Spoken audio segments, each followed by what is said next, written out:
ఆంధ్రప్రదేశ్లో రైతులకు ప్రభుత్వం తీపి కబురు చెప్పింది. ఈ నెల 20న ముఖ్యమంత్రి చంద్రబాబు చేతుల మీదుగా పల్నాడు జిల్లాలో కార్యక్రమం నిర్వహిస్తామన్నారు వ్యవసాయ శాఖ మంత్రి అచ్చెన్నాయుడు. అన్నదాత సుఖీభవ పీఎం కిసాన్ పథకం 2026-27కు సంబంధించి మొదటి విడత నిధులు విడుదల చేయనున్నది.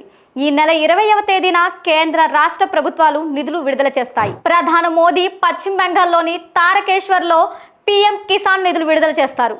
ఏపీ ముఖ్యమంత్రి చంద్రబాబు అన్నదాత సుఖీభవ పథకం నిధులను అదే రోజు పల్నాడు జిల్లా చిలకలూరిపేట మండలం లింగంగుట్లలో విడుదల చేయనున్నారు.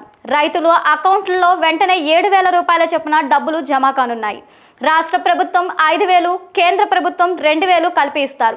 రాష్ట్రంలో 46,85,838 మంది రైతులు బ్యాంక్ అకౌంట్లలో మొత్తం 3,125.47 కోట్లు జమ కానున్నాయి. వీరిలో పట్టాదారు రైతుల కుటుంబాలకు 45,69,817 మంది ఉంటే అటవీ సాగు భూమి హక్కుదారులు 1,16,021 మంది ఉన్నారు.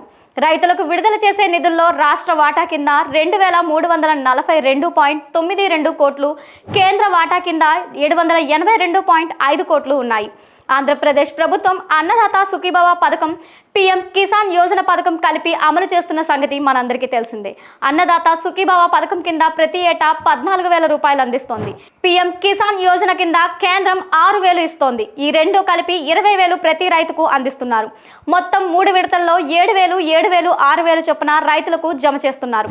రాష్ట్ర ఆర్థిక సవాళ్లు ఎదుర్కొంటున్న రైతులు సంక్షేమంలో మా కూటమి ప్రభుత్వం ఎట్టి పరిస్థితుల్లోనూ రాజీ పడదన్నారు వ్యవసాయ శాఖ మంత్రి అచ్చెన్నాయుడు. ముఖ్యమంత్రి చంద్రబాబు నేతృత్వంలో ఆక్వా, పొగాకు, తోతపూరి, మామిడి రైతులు ఎదుర్కొంటున్న ప్రధాన సమస్యలపై సుదీర్ఘంగా సమీక్షించి రైతులకు మేలు చేసే పలు కీలక నిర్ణయాలు తీసుకున్నామన్నారు. అంతర్జాతీయ పరిస్థితులు, ముడి సరుకుల ధరల పెరుగుదల వల్ల ఫీడ్ కంపెనీ ధరలు పెంచాలని చూసినా రైతులపై భారం పడకూడదన్న ఉద్దేశంతో సీఎం చంద్రబాబు జోక్యం చేసుకుని ఫీడ్ ధరను కేజీ ఇప్పుడు ఎంఆర్పి 112 రూపాయల నుంచి 108కి తగ్గించేలా నిర్ణయం తీసుకున్నారని తెలిపారు. అలాగే ఆక్వా ఫీడ్ ధర స్థిరీకరణ కోసం ఒక కమిటీని ఏర్పాటు చేశాం. ఈ కమిటీ 20 రోజుల్లోగా నివేదిక సమర్పించి అనంతరం ధరపై తుది నిర్ణయం తీసుకుంటామన్నారు.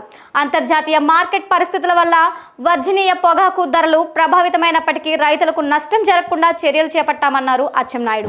పొగాకు వేలం కేంద్రాల్లో అన్ని కొనుగోలు సంస్థలు తప్పనిసరిగా పాల్గొనాలని, మార్కెట్లో పొగాకు రకం ఏదైనా కిలో 200 కంటే తగ్గడానికి వీల్లేదని ముఖ్యమంత్రి స్పష్టమైన ఆదేశాలు ఇచ్చారన్నారు. వేలం కేంద్రాల వెలుపల జరిగే అనధికారిక కొనుగోలుపై కఠిన చర్యలు ఉంటాయని, అవసరమైతే క్రిమినల్ కేసు కూడా నమోదు చేస్తామని హెచ్చరించారు.